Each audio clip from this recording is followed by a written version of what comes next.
ঊর্ধ্ববাহু করিয়া আকর্ণ টানি গুণ, অধমুখ করি বাণ ছাড়েন অর্জুন।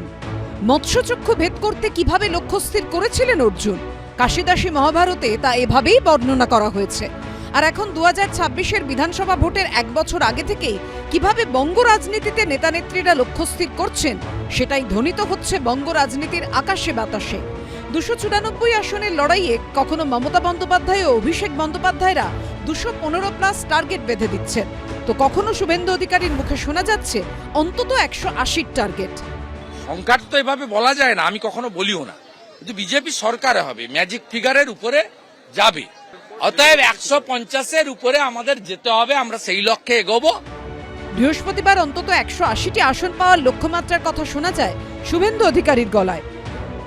শপথ নিন, আমরা দেব 16, রাজ্যে হব 180 অন্তত, এবং মমতাকে প্রাক্তন করব যোগী আদিত্যনাথের মতো। পশ্চিম বাংলায়ও সুশাসন সুরক্ষা দেব। ভবানীপুরে হারাবো আমরা, 16 দেব, 16 × 10 160, তার সঙ্গে বোনাস 20।